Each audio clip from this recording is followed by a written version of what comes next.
The New South Wales Liberal Party will elect a new deputy leader at a party room meeting later on this morning. Treasurer Matt Keane set to run unopposed after Transport Minister David Elliott confirmed yesterday that he would not run for the position.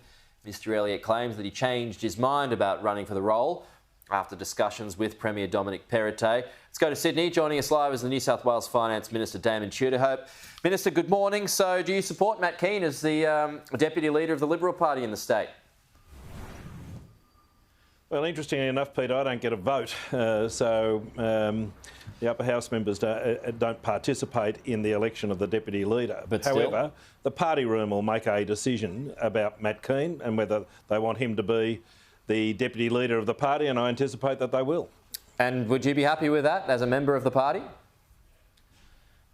Well, there's been a lot of fuss about this, but if you look at the nature of the Liberal Party is that there is a conservative side to the Liberal Party and a progressive side to the Liberal Party. Generally, a leadership team is formed by someone from each of those aspects of the party, whether it's progressive or conservative. Dominic Perrottet, the Premier, is probably more identified as a conservative.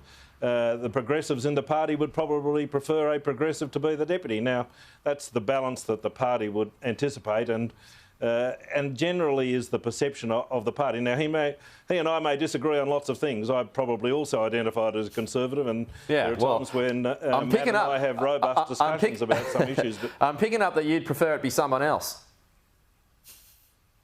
Well, you can say, in terms of picking personalities, that's right. But in terms of where the party stands, then you have to acknowledge that there is a broad base of the party, progressive and conservative, and to have a leadership team which reflects both is not an unusual thing to do. And so what we should be focused on is those sort of policies which are delivering outcomes, you know. And one thing I will say about Matt Keane is, as Treasurer, he is, and in the last budget, he is absolutely focused on improving productivity. And some of the reforms that he introduced into the budget were really cutting-edge reforms to improve productivity. And I think they're the sort of policies that we want to take to an election rather than be focused on personalities. OK, well, one of those personalities being John Barilaro, your government continuing to not get any clear air. You didn't even get any clear air during the budget more than several weeks ago now. Yeah, I have to say that my preference is that the Barilaro saga ended, but when there is an upper house inquiry which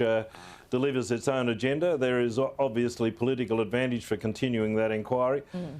They have been very focused on trying to find the smoking gun. Sure, we've had a deputy leader of our party resign over his involvement in the affair, but there is nothing in this that I have seen and in the evidence yet which suggests that either the Premier or any other person intervened in the process in an inappropriate manner. Sure, I think the politics of someone like Barilaro applying for that job so soon after leaving politics and so soon after leaving a portfolio with which he had a connection is a political misstep and probably is bad judgment. But at the end of the day, is there anything about this appointment where there has been influence by either the Premier or any other person which would indicate that that is improper influence? To date, I haven't seen it. Well, calling his mates, what about calling his high-powered mates to the upper house? Calling his high-powered mates, getting references from also high-powered mates. I mean, that's stuff that other people can't get. It's not due process.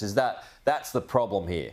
Well, let me just say in relation to that, if you want to indicate to someone that you would be able to perform as an ambassador for New South Wales in New York or Washington, you would want a reference from someone who already performs that role to say, do I have the qualities to be able to perform that role? Now, I think that there is no harm in sort of saying, here are people already performing roles like that. They can vouch for the fact that I would have the personality and ability and skills to be able to perform that role in this jurisdiction. They're there already. Now, you might say that other people don't have access to them. Well, that's the nature of any job any of us apply for, that there are often people that we can call on to be referees for us, which can vouch for the skills that we have. Now, whether it's Barry O'Farrell or some other person who says, yes, this man has the skills, that's something which we ought to know about. And I have to say, Barry O'Farrell would not have been John Barilaro's best mate. OK, just finally, how much trouble is your government in 7 months out from an election? Well, I have to say that we'd like some more clear air, because I think we have much better vision and policy positions than our opponents. Integrity has played a big part in the political debate in recent times. But if I was backing anyone on integrity, I'd be saying I will back Dom Perrottet on integrity issues any day of the week over Chris Minns, because I've known Dom Perrottet all his life, and one thing that he has had instilled in him as part of a large family is you never do anything in life which brings your family into disrepute. And I have to say that knowing Perrottet the way I do, that's the guideline that he operates on. And if integrity is an issue in the campaign, I can tell you the electorate should back Perrottet every day of the week because he has the runs on the board. I'm not so sure about his opponent. Damien Tudehope, the New South Wales Finance Minister, thank you for your time today. We'll